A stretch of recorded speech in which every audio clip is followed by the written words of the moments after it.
Hey guys, so I'm actually editing yesterday's video currently. So sorry if the video was a little bit late yesterday. I was trying to get it out in time, but it's currently 8:22 and I haven't even started like color correction or anything like that. So started to do all that. And yeah, but basically today's a rest day, so I kind of slept in a little bit, honestly. Didn't go for a run. And I think today's actually a good day to talk about rest days and why they're important and what you should be doing on your rest day, things like that. So, but first I'm going to actually kind of just finish this video and then I can talk about that a little bit more another time. So, I'll see you guys later. It's kind of precarious. That's kind of precarious. There we go. That's what I'm looking for. So today I'm at work. Actually, I'm not at work right now. I'm in my car right now. I'm actually about to drop off this package. Just turn to the side of it doesn't have a label. I have to block out and post now. Well, not lesson the hard way one time. So yeah, at work today. Didn't run today. Actually, my lower, it's not posterior tibialis, anterior tibialis muscle. There's a little small muscle. It's like a little shin muscle that runs in the front of your shin. It's been kind of tired on both legs, so I definitely think I need to roll that out tonight. Good thing I took the rest day. I mean, I think I just needed the rest day, especially coming back and being pretty new and everything more recently. So yeah, I mean, rest days, they're important. That's it. That's the video. Bye guys. All right, have a nice one. No, just kidding. All right.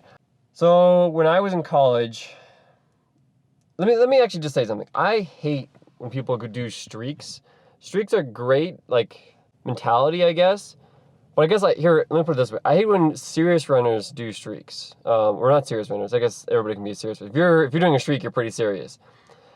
Let me put it this way. I hate it when runners who are more focused on racing do streaks, like running streaks. Like, how long can you run consistently every single day? It's a great goal. I get why people do it, but also I feel like your body needs rest. So rest is so important.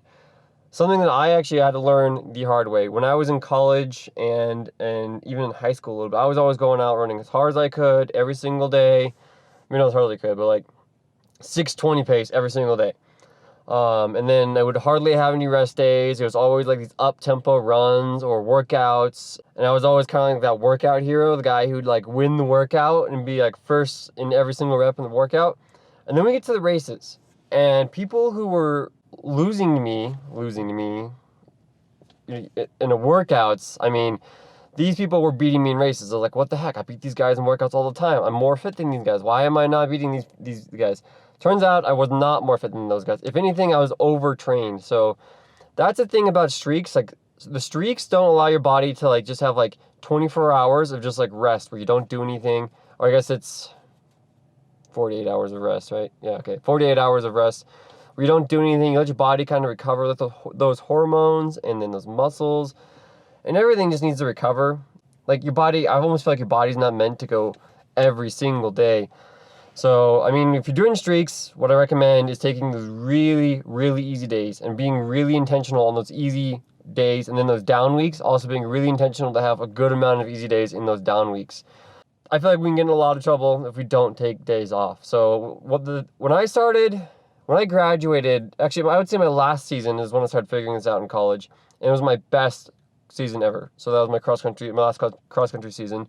I started taking some easy days and some easier days and noticed that I was dramatically dropping times in my races. And then once I graduated college, I took it even more seriously because I started noticing this difference.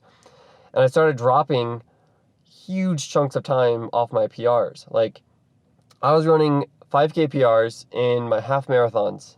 And I was almost running PRs in my marathons even. It was insane. Like, the amount of time that I dropped off. And I took the main difference, the only real difference I changed, well, one, I started coaching myself, but two, it's not just me and coaching myself. I just finally got smart and wasn't such a dumb runner all the time, always trying to go out and run 6:20 pace. Now my easy days, I'm fine running 7 to 7:30 pace, which is maybe pretty quick for a lot of people, but again, I've been doing this for a while. I mean, it's kind of been my passion, and I just have a honestly, I've got genetics too that help me run that pace, so I'm lucky with that. When I started really taking those easy days, I started running 7 to 7:30, and then my doubles I would even be okay with running an 8-minute mile. Like, there is a point where I think you run too slow, and there's a lot more up and down movement when you're running slower. But easy days you should be able to easily talk, and then you should have some days where you don't run at all. And I started taking those days a lot more serious too. And by this, I don't mean just like sit around and do nothing and eat junk food, even though that's what I do a lot of my easier days. By this, I mean make sure you get a good night's sleep. Sleep in a little bit like I did today. The extra sleep, maybe you'll make up for something you missed earlier and you haven't been able to make up for it because you've been running every single day. So sleep is super important those days that you take off from running. So making sure you just sleep in just a little bit, or if you run the mornings, or maybe go to bed earlier if you run in the afternoons because you didn't have to run. So you had a little bit more time in that day. Make sure you guys are rolling. I'm gonna roll a ton today. You save some time today by getting rid of your run. It's your day off, so make sure you do something like roll or stretch or ice, or just take care of those little nagging injuries, little nagging pains. These rest days are the day to do it. Yeah, go enjoy yourself. Give yourself these rest days. Also, the nice thing about this is not running. Like, if you run every single day, trust me, you get a little bit tired of running some days.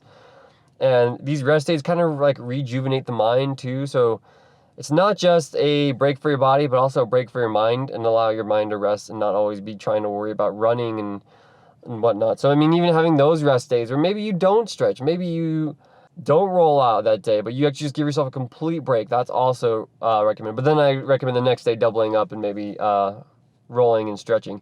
It's also really important the rest days is to roll and stretch, because when you're not being active, your muscles can sometimes tighten up quite a bit, is what I've noticed. Like, if I'm just sitting around all day and I haven't run, then my muscles actually get a little bit tighter. So it's really important to stretch and roll because of the rest day.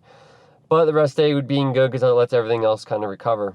It's kind of my gist on rest day stuff without making a whole video. So so as you guys can see, the sun's I don't know if you can see, it's kind of blown out. I'm exposing from my face, but the sun's starting to set and it's getting close to the end of the day. I had one of my employees call out. She got in a car accident, so definitely understandable. And so I have another one that came in. Luckily he could work, so we have him working, and then I'm just gonna stay till close because he's this new employee doesn't quite know how to close, I don't think, so I'm just gonna make sure he knows how to close. It's a good teaching opportunity for me, but it kind of sucks. I was trying to get out of here by 3. It is 4:16 now. Now I'm gonna be out at 6:15. I guess this is what happens when you're a manager, right? So it is what it is. So I'm glad you guys stuck around for my whole rant, and we'll catch you guys later.